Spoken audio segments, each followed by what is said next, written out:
Just one other story to bring you. King Charles has been seen in public for the first time after experiencing side effects from his cancer treatment. The King waved as he left Clarence House earlier today. He was due to visit Birmingham, but Buckingham Palace said his engagements had been cancelled after the monarch spent a short period of time in hospital yesterday before returning to his residence at Clarence House. Stay with us. Christian's here for more on the Myanmar earthquake. Thanks for being with us.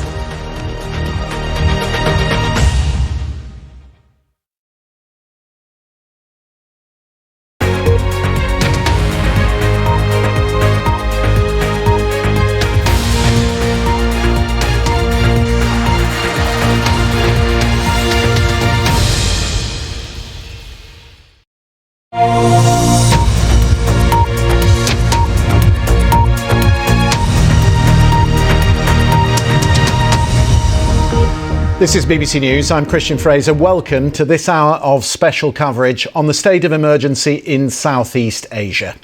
It may take several weeks or even months to understand the full extent of the earthquake that has hit Myanmar, but it's fair to say there are few countries on earth less equipped to deal with a disaster on this scale. The epicentre was close to the country's second biggest city, Mandalay. The US Geological survey recorded it at 1:20 p.m. local time, 7.7 magnitude, and just 6 miles below the surface.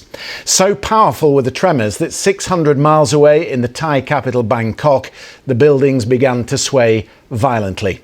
At a construction site in the northeast of the city, a 30-storey skyscraper with a crane above it collapsed into a tangled heap of rubble and dust in a matter of seconds. Up to 110 people are still unaccounted for. We will be live in Bangkok with our correspondent Arunade Mukherjee in the next few minutes for the latest in Thailand. But no question the biggest concern is for Myanmar. Key roads and bridges are down, communications disrupted. There are an untold number of buildings that have collapsed. Temples, pagodas. This is not a country built for earthquakes like its more prosperous neighbour, Thailand. And to compound it all, it is racked by civil war, with disaster areas now split between the military junta and the National Unity Government, a parallel government formed from those ousted in the coup d'etat 4 years ago. Before we came on air, we spoke to the NUG's Foreign Minister, Zima Ang, who gave us her latest estimate for the number of casualties.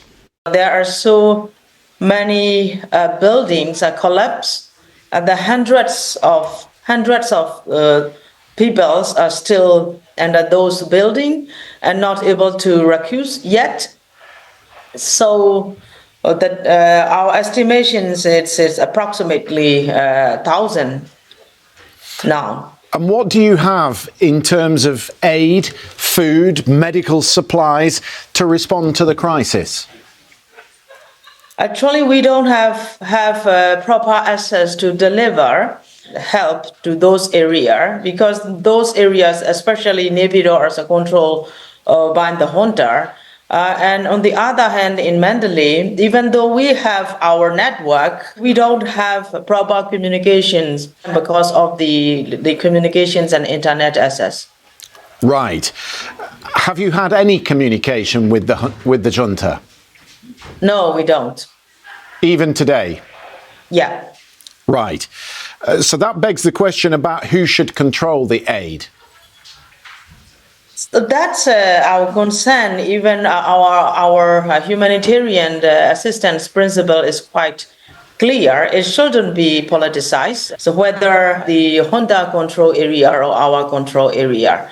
So our concern is whether the junta is effectively can deliver those humanitarian aids or not. So that is why our position is quite clear. We need to cooperate with the international community and donors country to cooperate to have access to the most needed person on the ground, because we don't have any proper technical assistance or capacity even to save the people, but we have our delivery network in our control area. In that case, we can cooperate. For those areas we are not able to deliver effectively, we would like to offer and welcome international community.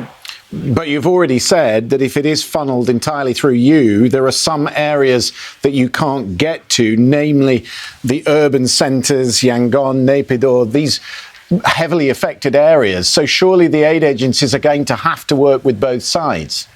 Of course, we understand on that, and so that's why we recommend to work with both sides, especially for those community-based organizations who are neutrally working purely on humanitarian assistance. Is it safe for the aid workers to go into the country because we're in the midst of a very bitter civil war? Yes, we are very much concerned about that, because even under those situations, very heartbreaking situations, and people are suffering because of those earthquakes. But military junta is still committing the crime against humanity. Recently, the area strike is happening even under those people are suffering because of earthquake. But at the same time, they are not stopping the fighting against their own people. So in this regard, we are not sure whether the military junta can guarantee the security for those humanitarian workers. So in conclusion, you must be very concerned about the immediate relief effort to reach those still buried beneath buildings, still in need of help, the wounded and the injured at the hospitals. But you must also be concerned that unless this support and aid arrives quickly, many, many more are going to die. Sure. I am very much concerned about that, because the military junta is just only focused on their control area, even the center of the Naypyidaw. The ordinary people doesn't have access to have the relief assistance from the junta. So if there is no immediate interventions of the international community, that the death toll will increase each and every hour. So far, there are 144 people known to be dead in Myanmar. That is barely a first estimate. It could be days before a full picture emerges. But there are so many buildings that have collapsed in the urban areas.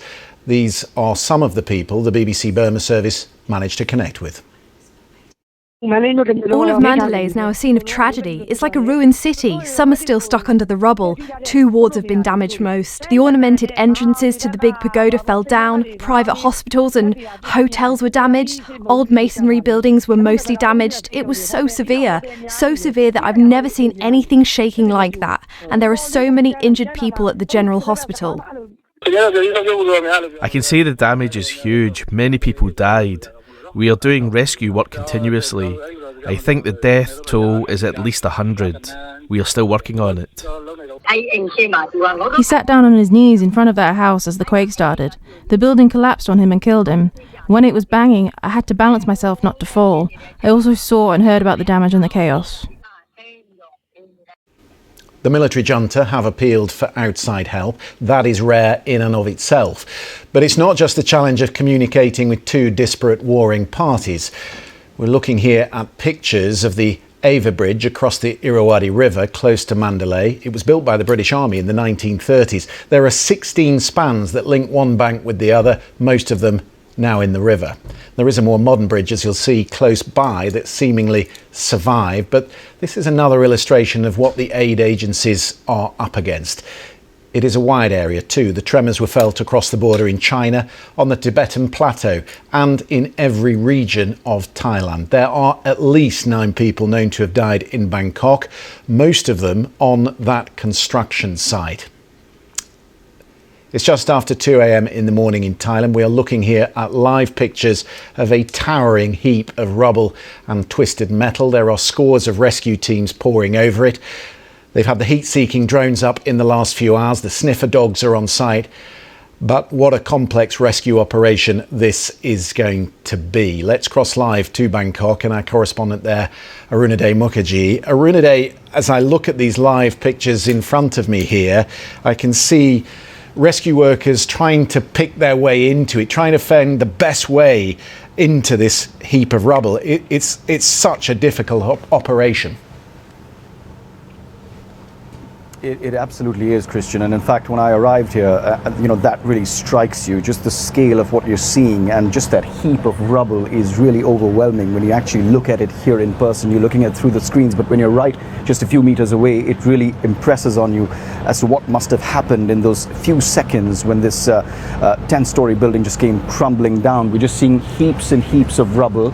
What I can describe, what I've seen over the last few minutes, that there are rescue workers there. There are all tools and sort of vehicles that have parked themselves there. There are drones that are flying from time to time to try and assess the area and kind of scan the area as well. But at the moment, we're still not exactly sure what their strategy is, how they are planning to go in, because as we've been reporting, over 80 people continue to be unaccounted for. At least 6 dead is what we're hearing. But again, I'm cautioning you on the numbers because this is a very fluid situation at the moment. So it's a bit difficult to get the exact status in terms of numbers and given the fact that it is still an ongoing operation. But that's where it stands. And just to give you a sense of, this entire area, this is a bustling market. If you've been to Bangkok, you'd know Chatuchak is a really, really busy area, very popular with tourists. On the right side, is the site where the collapse happened. It's sandwiched between 2 structures. Now, so that gives the rescue operators, a lesser area to really maneuver themselves. It's also one single street down that way where all the rescue vehicles have been parked. And down here, you can get a glimpse of some of those flashing lights of the emergency vehicles that have been parked there. We haven't seen any kind of ambulance movements over the last 1 hour at least, which suggests that they've managed to find people in the debris, and that's really the concern, that those numbers that we're talking about, could that really rise? And that is very much a real possibility, Christian. So many people in Thailand, Arunaday, live in high-rise buildings. The Prime Minister, Paetongtarn Shinawatra, who's only been in office 7 months, so this is an enormous challenge for her. She's been to that site behind you. She said mercifully there are so many more buildings that are intact around Thailand. There are cracks, yes, but when people look at the destruction there must be huge relief in the city that these earthquake-proof buildings have stood up to it. Absolutely huge relief, and also astonishment that something like this could happen, because if you understand, and what we've been reading and understanding from experts as well, is that Thailand is not necessarily prone to earthquakes. Whenever they've felt earthquakes, they've been aftershocks of earthquakes that have been in neighboring countries. So Thailand buildings and structures are not necessarily equipped or engineered in that manner to withstand this kind of force. So, when we've spoken to eyewitnesses, and we've been putting out those statements through the course of our coverage so far, when, they've talked about how they felt the buildings shake, they saw debris falling from higher floors of the buildings. Some people also reported that they've seen cracks in their buildings. So it's a matter of concern. Yes, there is a lot of relief that we didn't see any kind of other building collapses here, but the evidence of the strength of the aftershocks is still very much there. But again, I'd just like to draw the attention once again, Christian, on the task at hand, really, because that image really strikes you, every few minutes as I turn around and I look at, and I wonder how exactly our rescue workers going to go ahead and do this. Let me try and get a sense of what exactly would be going through the minds of those who are working at the site. Mr. Joshua Makabuag is joining us from the UK. He is a rescue and search engineer with SARAID, if I pronounced that correctly, Mr. Makabuag. Thank you very much for your time here on BBC News. Just given the scale of what we're seeing, and I'm sure you've been looking at those pictures through the course of the coverage, what do you think would be the strategy adopted by the rescue workers to try and go in and really figure this out? Okay. Firstly, deep sympathies for everyone that's affected by this disaster across all the countries that have been impacted. In this particular question, in this particular case, then the rescue workers will be attempting to locate the trapped victims within the building, and then we'll obviously be trying to access and egress those. So what that looks like is, first of all, trying to locate them. So it would essentially be understanding the building, understanding how it stood originally, its new collapsed state, where people are likely to be. Are they going to be in their bedrooms? Where are those bedrooms, etc.? Any shouts, any noises, any sights, that's the first indication, of course. Then it's a surface search, so going over the structure, either in person or you mentioned drones, for example. However, you can get different views of that surface, and then you'll be doing different levels of what's called technical search, depending on the equipment and the availability of the expertise. Technical search of search and rescue teams will include things like search and rescue dogs, sounding equipment, cameras, etc., to be able to explore different voids and then access into those voids. All of that is about locating the victims. But then you mentioned going into the building, right? So firstly, think of it as no longer a building, but a big pile of very heavy things with people inside, right? So it's not so much getting into a building, it's finding your way to kind of dig through or breach and break through the rubble towards where you think those victims might be. And that can involve lifting and shifting, moving heavy objects, breaching and breaking through the slabs, that kind of thing. Shoring in terms of stabilizing the structure so that it doesn't move anymore, but they're very difficult with something of large sizes. And then, of course, as you find those that are trapped, then it'll be providing immediate medical care and then extricating them from the building. So it's a very careful process. Any movement of the building using equipment or machines or anything like that can, of course, destabilize it further and be a very great risk to everybody inside and those around as well. So it is a slow and careful process that I'm sure they're going through.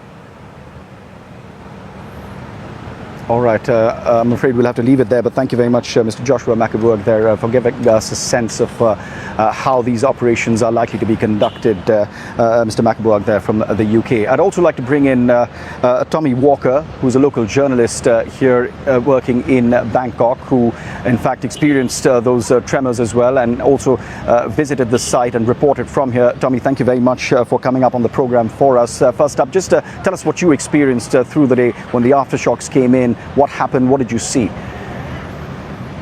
Yeah, well, I mean, I'd been on a long overnight trip from neighbouring Laos, so I was actually in bed when the tremors, began in Bangkok, and I was, violently jolted to my right, thinking, what's happening here, and I thought it was actually construction work in my building, which has been going on. It wasn't until I was tilting towards opening my apartment door that people were evacuating, and one of the cleaners in the building said, you have to go. So that was the situation. It was panic. People were running down the fire exit, down the stairs. There was debris, there was water leaks, there was ceilings cracking, and it was just a real shock to everyone, really not expecting or understanding what was happening there. Right, and Tommy, since you've been reporting from here, you must have been speaking to authorities as well. Any conversations that came up about what the status is of the rescue operations in terms of numbers, if you could sort of help us piece together what's really happening? In terms of numbers, well, I mean, look, as you've already described, you can see behind me, it's such a huge operation. I mean, there seems to be more and more AIDS groups and Thai rescuers getting involved. As you mentioned, there's drones, there's been sniffer dogs. But right now, the authorities, the only numbers I can talk about, the authorities is about the people missing.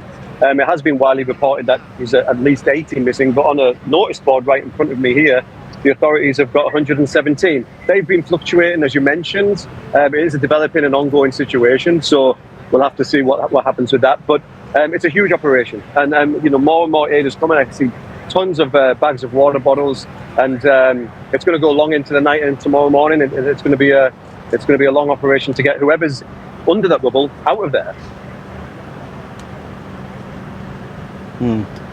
And Tommy, in your reportage and sort of conversations with other journalists who've been covering Thailand for a while, how does this compare with anything else that they may have seen in the past, if at all?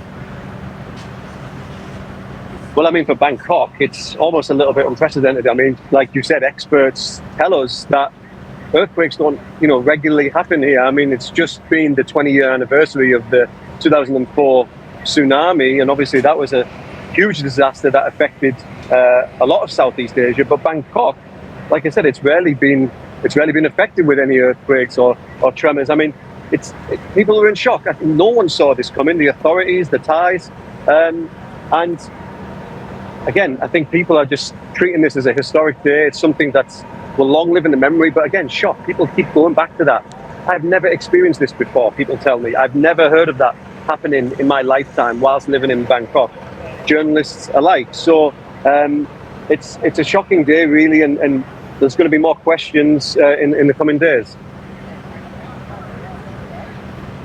All right, Tommy Walker, we'll have to leave it there, but thank you very much for adding your bit here on the program. Appreciate you joining us. So, Christian, that really gives you a sense of what really is happening. But as I speak, once again, I can just see a stream of rescue workers walking from one side of the site to another. But it's as I said, it's a fluid situation. Lots happening behind me, and we'll try and sort of piece together and try and get more updates from the officials on the ground and the rescue workers and keep feeding that back to you. But it's certainly been an extraordinary day here in Bangkok in Thailand. Yeah, we'll keep an eye on that. We'll probably come back to you, Arunade, later in the programme. Thank you for now. 7.7 on the Richter scale. That's big in terms of the energy from the earthquake. But then you have to look at the depth. And this was a quake in the top few kilometres of the crust. That means the energy is radiating quickly to the surface. Where does that force come from? Our science correspondent Esme Stellard has been taking a look at the map of the area. And Esme, the two tectonic plates that are colliding together. Exactly. This is a very active geological zone. So there was that first earthquake in Sergei, which hit, as you said, which was 7.7. Now that is significant. As a comparison, the Hiroshima atomic bomb produced less energy from that. Now, not long after that first earthquake started, there was another one that occurred just south of it, which was also very significant. And that was measuring 6.4 on the scale there as well. And then there were some further aftershocks that occurred both south and north of those two major earthquakes, which we've highlighted on the map that were here and north as well. Now, Christine, as you say, the reason that happened is that there's the Indian plate over here, which is colliding into the Eurasian plate. And in fact, that movement was the same reason for the 2004 tsunami, many will remember. Now, it's thought at this time that that movement was felt along the Sergei Fault, which is this red dashed line which cuts right through Myanmar. And what we think happened is that there was friction building up along that fault and that it was suddenly released along an area measuring 200 kilometres all the way along here. Now, that earthquake was felt as far away as Thailand in Bangkok, and the reason for that is that fault that I've mentioned here is very straight, which means a lot of that energy is able to propagate all the way along that fault line down into Thailand. Now, I mentioned those 5 aftershocks. It's highly likely that we'll get more of those in the coming weeks and months, which obviously be very worrying for those on the ground and emergency services as they try and prepare to deal with that, Christian. Esme, thank you very much. We are, in some respects, piecing together what we can from social media, from photographs that have come in from neighbouring countries. Very difficult because, of course, there is very limited media, much of it controlled by the junta in Myanmar. But our BBC Verified team have been piecing together what they can. And Jake Horton from the team has been giving us his assessment. This is a pagoda on the outskirts of Mandalay, collapsing as the result of a powerful earthquake which hit Myanmar. This footage shows a tall building in the city falling to the ground as several monks look on. These are some of the dozens of videos and images we've been examining at BBC Verify. It's challenging because Myanmar has limited internet access even in normal times. But we have managed to verify some footage near the epicentre. This is one video of a bridge which has collapsed on the outskirts of the city of Sagayin. We've highlighted several sections of it which have fallen into the river. The camera pans round and shows another bridge which is still standing though. And this is another video we verified from Mandalay International Airport. Dozens of people are seen crouching on the tarmac as airport staff tell them to get down. We verified the video by matching the distinctive triangular structures and a sign on the roof to previous images of the same airport.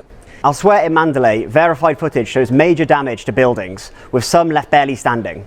And the tremors haven't just been felt in Myanmar. This video is from Bangkok in Thailand, more than 1,000 kilometres away. It shows a tower block shaking and a walkway connecting it to another high-rise building coming away as the tremors hit. You can also see lots of water falling from the top of the building onto the streets below. Another dramatic video shows a building collapsing. We verified the location of this high-rise, which was under construction in the northeast of the capital. This is footage from up close as it falls to the ground and construction workers run for cover.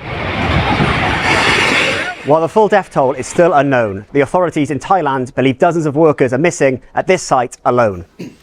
Thanks to Jake for that. For decades, Myanmar has been a poor, underdeveloped country. The responsibility for that lies with a string of corrupt military governments that have ruled the country since the 1960s. There was a brief interlude when Aung San Suu Kyi and her government first came to power, but they were soon overthrown in a coup. That caused huge protests across the country, which led to widespread civil war. The fighting has been ongoing for 4 years now. The country split between the junta, which controls barely 20% of the country now, and various ethnic armies and armed resistance groups. And this region, Sagaing, near the epicenter of the quake, is one of the more volatile areas in that civil war. It's a stronghold of pro-democracy movements. There is a huge internal displacement, around 3.5 million people, and there were chronic food shortages well before this. The UN estimates nearly 20 million people, that's a third of the population, needed aid this year. So appeals from the junta are all well and good, but the aid agencies will want full access for partners, and they need funding. The World Food Programme is well short of its fundraising for Myanmar. It will require an enormous international effort. With me in the studio, the BBC's former Asia editor Rebecca Henschke, and also an expert on the country, Koko Ang. He works for the BBC World Service. He is Burmese and he reports on Myanmar for the BBC. Welcome to you both. Thank you for being here. Koko, let me start with you because quite obviously, you have friends and relatives in the country. What have you been able to find out today? I've been speaking to people in Mandalay, Naypyidaw and Yangon. So obviously Mandalay is one of the most affected city, if not the worst affected city. And just a few minutes ago, I spoke to a friend who is sleeping outside in Mandalay, and he's telling me that rescue work is still going on, but it's all the individual effort rather than, the junta's organized effort. So people are still, struggling. Yeah, it is a very difficult situation across the country with all the problems that we've talked about on the roads, with the bridges and with communication as well. And obviously the international aid agencies are going to have to communicate with both sides in this conflict if they're going to get things into the country. We're going to say goodbye to our viewers on PBS. You're watching BBC News. But we can continue our conversation with the viewers that are still with us and our listeners. Can we talk about the difficulty? Because we heard at the top of the programme from the alternative government, if you will, the pro-democracy movement, the NUG foreign minister. She says that the aid agencies are going to have to communicate with both sides. That's enormously complex. It is. It's a complex situation because, as you pointed out, the military government only has control of less than a quarter of the country.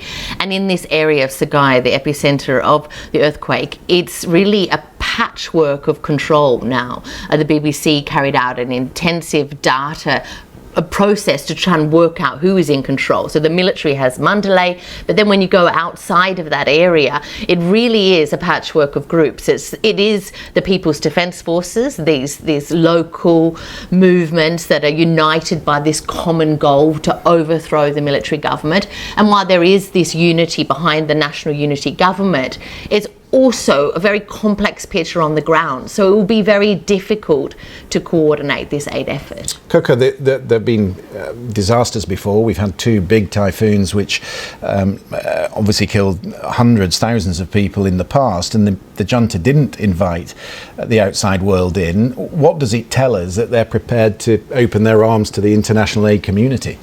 Yeah, the government is obviously, the government and military rulers are obviously struggling with, everything. They are fighting a war in multiple fronts in the country.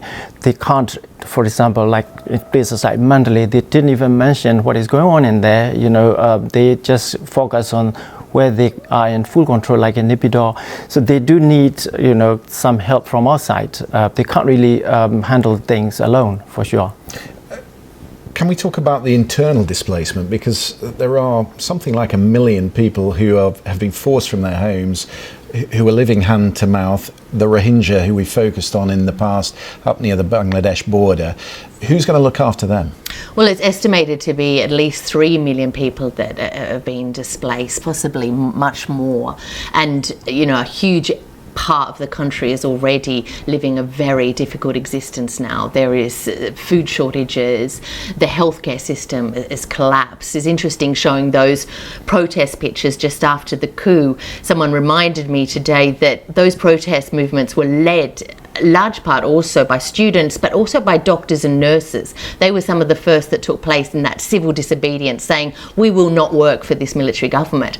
So therefore many of them had to flee and have joined resistance groups, which means there isn't doctors and nurses in places. So the images that we're seeing today are hospitals just in chaotic situations, people being treated out in the open. And to go back to what Coco said, is this lack of a relief effort is really coming through. There's some striking footage that we've just seen of a mother and a 10-month-old baby pulled from the rubble, and in that situation that was done by hand. There's no equipment being used there. And just quickly, Coco, we've seen people being treated out in the streets outside hospitals. One hospital we know of has collapsed. The very fact that the junta have asked for people to come forward to give blood is a fairly sobering assessment of where we are. Well, I mean, this is also the first time I heard, the military rulers call for outside help. It happened in Cyclone Nagis, like before, and any disaster, they wouldn't really ask for international help that openly and that soon. So it really, shows the level of the problem they are facing. Rebecca, Coco, thank you very much. That really sets us up for our next guest, who can give us an idea of the aid situation on the ground. Trevor Clark is the Regional Emergency Advisor for East Asia and the Pacific at UNICEF. Trevor, it's good to have you with us. I think you're based in Bangkok, but obviously your remit is right across that region and into Myanmar. What is the biggest challenge for you right now? So right now, our biggest focus is making sure that we can assess properly the acute needs for the population in the affected area. 7.7, as your previous guests and reporting has shown, is devastating. And this is devastating on top of previous devastating impacts and emergencies that have been happening in the country for several years, right? So our biggest focus is right now getting our supplies ready to roll, on the cross line and then into the affected area, and at the same time assessing just the devastating impact on women and children there. Do you have your own staff on the ground, or are you working through outside partners?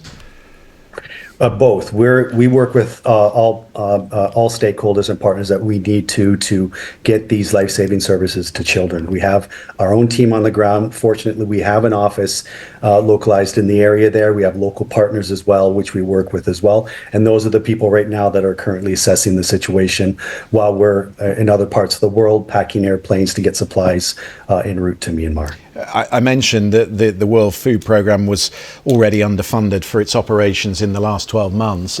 Do you find when you fundraise for Myanmar that really it's one of those countries people don't pay a lot of attention to?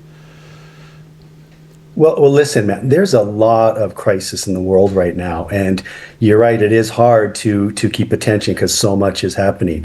UNICEF's 2025 Humanitarian Action for Children appeal for Myanmar seeks $286 million to address critical needs, not overall needs, critical needs. And it's severely underfunded right now. So glad to be on your show here to raise a bit of awareness, because we need to step up for the children in Myanmar. They've gone through too much suffering in that country over the last several years. And like I mentioned, we need to step up. Absolutely. Just a final thought. It's about laying your hands on the aid and the funding, of course, but I know before you start to move, you have to have an assessment of the roads and the communications and the logistics in the country. What does that look like at the outset? So we do know that the nearest airports are sort of damaged. We don't know the extent of that damage and whether they can be used. We're assuming right now they can't be used, but we do know that there are land routes that are potentially open right now that we could be using, and that's what our first assumption is, to use land routes from Yangon into the affected areas. Trevor Clark, we wish you the best with your work. Thank you very much for coming on the programme. With me in the studio is Vicky Bowman, who was the British ambassador to Myanmar from 2002 to 2006. Welcome. Thank you for coming in. And actually, you lived through an earthquake while you were there in Myanmar. I did. It was the tsunami earthquake, so we caught the tail end of it because obviously the epicenter was in Indonesia. But I remember Boxing Day 2004 brushing my teeth and being sort of shaken from side to side. And from the sounds of it, that was what people were experiencing in Yangon this morning. So it was definitely felt there. but luckily the impacts were not in Yangon. However, what we've seen from the footage really shows how it's impacted definitely in Mandalay, but also many other small towns in that area. When I heard about the earthquake this morning, I immediately got on my iPhone to track my husband, who's Myanmar, and he was driving from Yangon up to Kalor, very close up near Mandalay. And luckily I could see that he was moving, but he showed me some footage of a small town where 2-3-story houses had collapsed, the local bank had collapsed, there are 10 employees in there who are still being dug out. So there's been a massive impact across that area of the country, and not just in Mandalay, although Mandalay is really quite shocking. I've never seen anything like it. Right, really, in your experience? There's never been an earthquake in living memory in Myanmar that's had this impact. Goodness. And there is a danger, as you say, that we focus on the urban centres where the junta have power, but we forget about vast areas of the country which are more rural, which really at the moment are going to be cut off from the international aid operation. They are cut off. I mean, they are areas which are fragile anyway, because we've already had significant impacts of the civil war, including in some cases overhead bombing, which has left a similar trail of destruction to what we're seeing in the areas affected by the earthquake. But also we've had floods which have affected the agriculture. So food security was a worry this year, even before this happened. And then the economy has been gradually spiralling down. I work on responsible business issues now, and we have seen so many companies really struggle to survive and so many people leaving the country. So we've seen a lot of those shots of the footage in Thailand. A lot of those workers in that building, I suspect, in Myanmar as well. Lots of people are saying the two sides are going to have to work together, but that seems impossible given where we are right now. Who knows, out of disaster can come some good things, but you've had to negotiate with the junta in the past. What sort of response do you get? I think it's very important not to politicise the immediate delivery of aid, and not to use this as some sort of a political opening. I mean, basically we need to dig people out of buildings. So what's most important right now is access to the areas to which access can be got to. That might involve some cross-border work as well, although we really don't know. I mean, from the areas which are outside the military's control, we don't know what's affected there. But very much in those areas like Mandalay and the surrounds, there is, as the UNICEF spokesman said, the possibility to get access to those areas. What's important is that we get things in as quickly as possible. I appreciate what you say about the politicisation of it, but that said, you need guarantees for full access. And if aid is coming in, if it's in the hands of one party and it isn't being sent to other areas, that's a problem. I think that's absolutely right. I mean, I think the main problem right now is just funds and resources, because as we heard, the appeals, even for the existing civil war impacts, are underfunded. We've lost 30% of the humanitarian aid to Myanmar through the cuts to USAID, which was a really massive blow. And now on top of that, we have what we've seen in terms of the destruction. So I think financial resources are going to be the most limiting factor. Access will be potentially a secondary factor, but not the key one. We're grateful for you coming in. I mean, I'm just imagining you've had a pretty rough day, because you might have been able to see where he was, but you wouldn't know what condition he was in, and presumably the communications were then cut off. No, I mean, I'm obviously very happy that he has got safely to our house in the hills, including with his 85-year-old mother, who he was driving in the car. What I'm more concerned about is a friend of mine who's trapped in his small hotel in Mandalay and hasn't been dug out yet. Goodness. Vicky Bowman, thank you for coming in. Thank you. Right, well, let's talk a little bit more about that earthquake. 7.7 on the Richter scale. It struck a little after 1 p.m. local time, so just after lunchtime. The epicentre was near the second largest city in the country, Mandalay. The shockwaves were felt hundreds of miles away, as we discussed, across Thailand and in parts of China and also in Bangladesh. The US Geological Survey, which monitors earthquakes worldwide, has issued a red alert for Myanmar and the surrounding countries. And that means that obviously they are deeply concerned about the number of people who will be affected. They estimate that it will be between 1,000 and 10,000. Let's speak to seismologist Paul Earle. He is from the US Geological Survey. And you estimate at 35% that the likely casualties will be in the thousands. How do you make that assessment? So that assessment is made, it's a model, and it's made by looking at the ground shaking that we estimate from the earthquake and then the estimates from past earthquakes and the damage in those earthquakes to get an idea of the resilience of the structures in that area. And this is a particularly large earthquake, and what you need to know is how the ground shook. And what we're currently working on is determining how long that fault was, because how much shaking you get is dependent upon how far you are from the fault, not how far you are from the epicenter. And earthquakes this large could be anywhere from 200 kilometers to 450 kilometers long. And until we know how long that fault is, getting an accurate estimate of the shaking is difficult. And we're working, with limited data. Some of the seismic stations that were nearby were stopped producing data. My guess is that they were damaged in the earthquake. These two plates are pushing the Himalayas upwards. It's a particularly active area. But what about this particular stretch through Myanmar? So this particular stretch, there's a incredibly long strike slip fault. So in the U.S., the analogy would be the San Andreas fault, and it's a linear feature, and it separates the Indian plate from the Eurasian plate. And the Indian plate is moving north compared to the Eurasian plate, and it generates strain. This is an area that we knew had a potential for a large earthquake. We didn't know exactly when it would be, but we knew that there was a high potential for a very large earthquake in this area.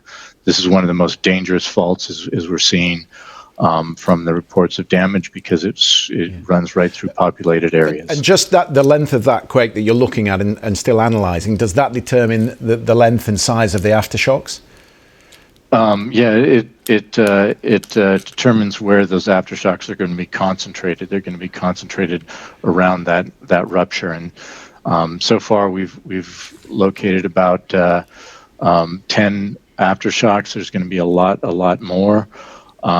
We've got the largest so far has been a 6.7, which in itself is capable of causing severe damage, and that happened about 12 minutes after the main shock.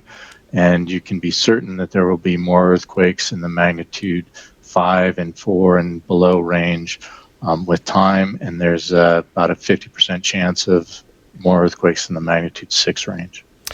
Paul Earle from the US Geological Survey, it's good to talk to you. Thank you for coming on the programme.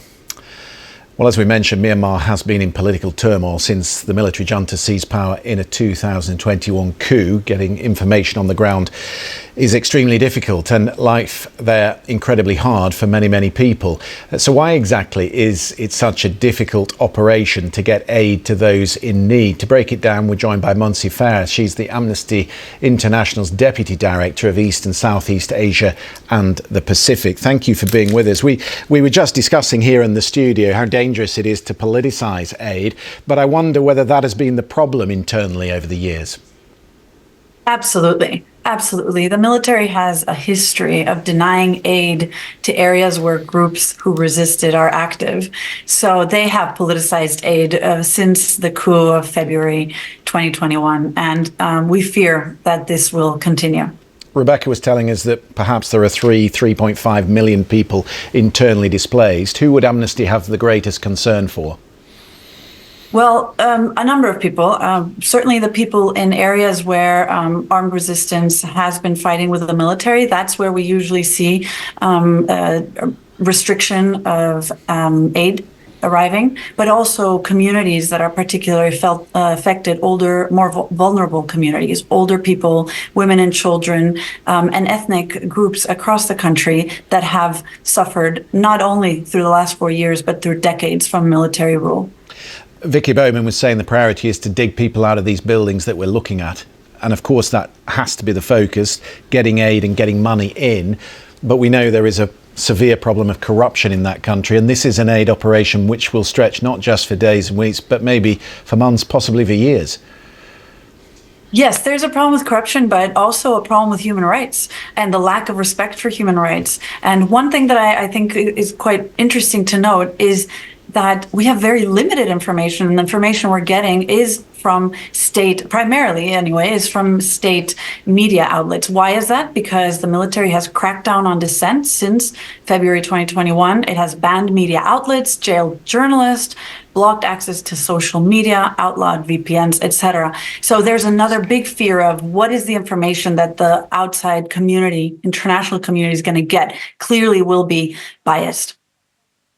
Monsi, thank you very much indeed for coming on the programme. Let's take a quick look again at the pictures I was showing you a little earlier from Mandalay, or the nearby area to Mandalay, which gives you an idea of the widespread damage there is. This is the Ava Bridge that was built by the British in 1934. It's in that Sagae region where some of the fiercest fighting has been concentrated. 16 sections to this bridge, linking one bank with the other. And most of that bridge now in the river, which is going to create real problems. So where do rescuers go from here with bridges down and roads buckled, and what are the risks for them? Joining me now, Ziggy Lakowski from the Institution of Civil Engineers, and David Alexander, who is a Professor of Emergency Planning and Management at University College London. David, I'll come to you in a second, but Ziggy, let me start with you, because one of the lines that we've not really talked about, and I saw it earlier in some of the news feeds, is that there is a concern over the dam structures on this river. Are there a lot of dams in Myanmar, and why would that be a concern? Well, dams contain a lot of water behind them, and in an event of an earthquake, if the dam decides to move, you could end up with a release of water, and what you don't want to have is a catastrophic release of that water, because then you'd add a significant flood on top of the damage that we've seen from the earthquake. And how do dams typically stand up to earthquakes? Well, historically, dams have had a pretty good response to earthquakes. There hasn't been a really catastrophic failure, but that doesn't mean that one couldn't occur. So we need to be very mindful of the safety of dam structures, be they earth structures, be they concrete structures, so that we'd never release water in a catastrophic fashion after an earthquake. Which tells us that the aid operation, which we normally focus on aid, on communications, perhaps on medical supplies, is one thing, but there's a lot of creaking infrastructure in this country, and it poses an ongoing danger to the people. So would you say civil engineers like yourself really should be invited in to help with the effort? Definitely, and I was heavily involved with the Indian Ocean tsunami and the rebuilding after that, and civil engineers form the backbone of the work that needs to be done, the planning, the site selection, the assessment of the buildings and infrastructure to ensure safety for all concerned. David, the problem is this bridge we're looking at here was built in the 1930s. It was rebuilt, I think, in the 1950s, but it's an ancient bridge, and creaking infrastructure falls in earthquakes. How difficult is that when you're planning an emergency operation? Well, in many respects, it's absolutely impossible.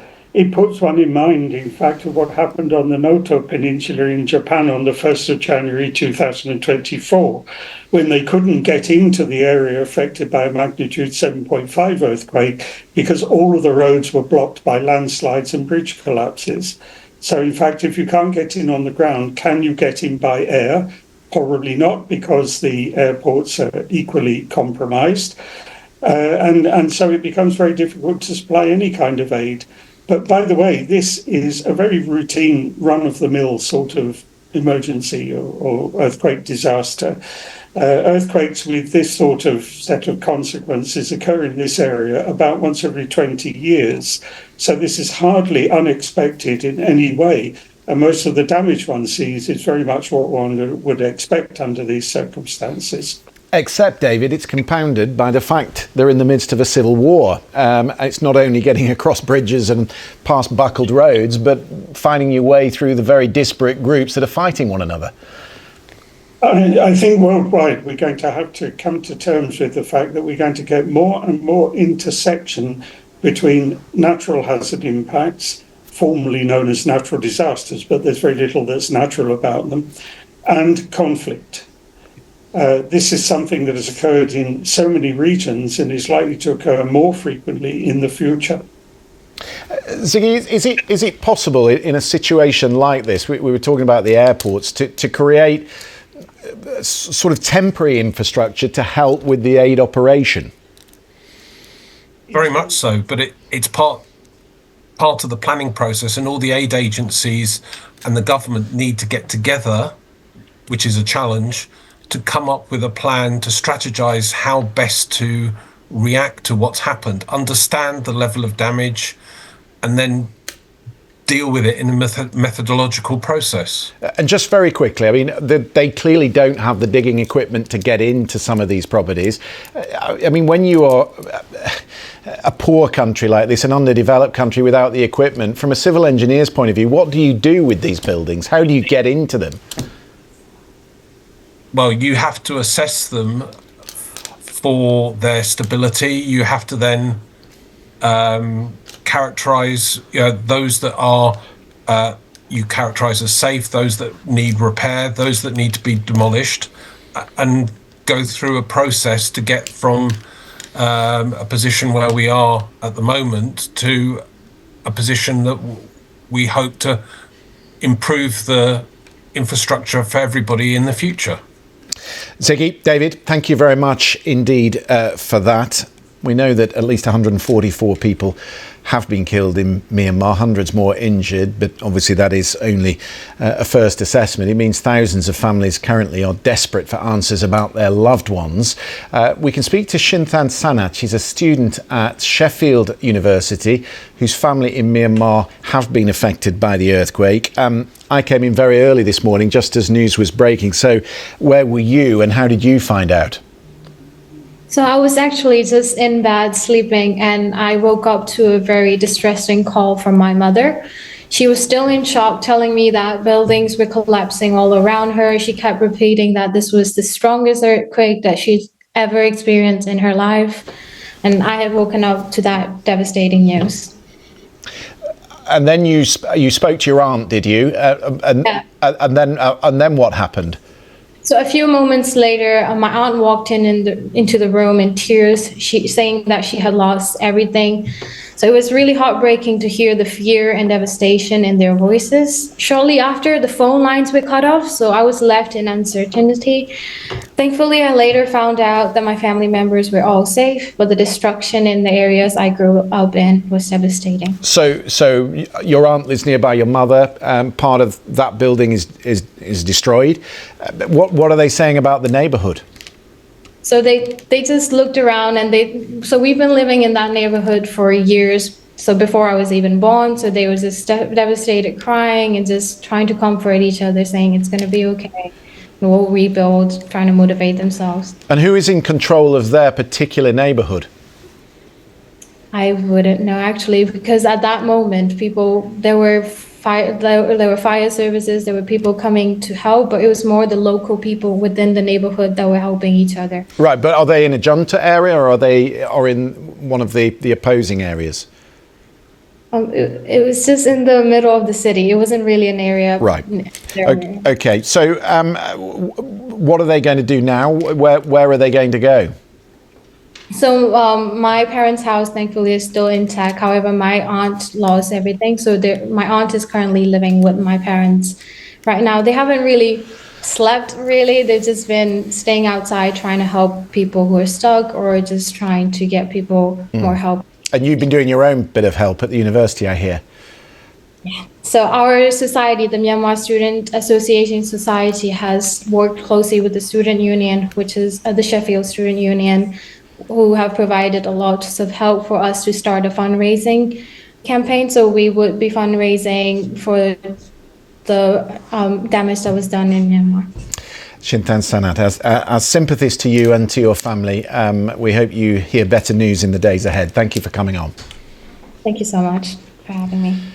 So we're continuing to focus on the live pictures that we're getting still from Bangkok. It's coming up to 3 a.m. in the morning. That twisted heap of rubble and metal that is all that is left of a 30-storey building in the northeast part of Bangkok. Let's bring back in Arunade Mukherjee, who is overseeing that site and the rescue operation that's underway. So difficult when you think about it, Arunade, to be doing all of that in artificial light through the night.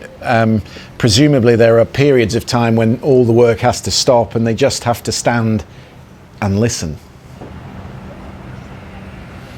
Well, that's honestly, a lot of that is what we witnessed over the last hour and beyond as well. In fact, just a short while back, I saw some movement where I saw a team of about 20 rescue workers with hard hats going in from the left side, where you can see the semi-constructed building which is still standing, going in from this side. I'm not sure what exactly the strategy is, but I did see them going in from that side. The other concern, Christian, is that the entire area is at the moment unsafe, because you've got that big pile of rubble there, but obviously the foundations are weak after the quake and the aftershock. So there is that concern for the rescue workers as well as they go in, that they need to be very, very cautious, because we don't know how strong that structure, that remaining structure, really is. Now that is what's happening as far as the rescue work is concerned. We're still seeing a stream of emergency vehicles coming in, some of them going out, but not too much communication from the authorities about what exactly is happening. The death toll still at 6, again, very fluid, about 100 unaccounted for, Christian. And we've just heard in the last hour or so, in terms of an update, is that 2 other buildings here in the city of Bangkok have been evacuated after they were identified to be unsafe by the authorities here. They've said that engineers will now be going ahead and scanning and auditing other buildings to see how safe they really are, because this clearly has been a wake-up call. And that in itself will be a big operation. Arunade, thank you very much for that. As we say, it is possible that there are thousands that have died further north in Myanmar. State of emergency has been declared there across large parts of the country. Rescue workers scrambling to find survivors beneath houses, key roads and bridges down. There are an untold number of buildings that have collapsed, temples and pagodas. At least 144 people that we know of have died in Myanmar. But don't be surprised if that death toll starts to rise. You're watching BBC News.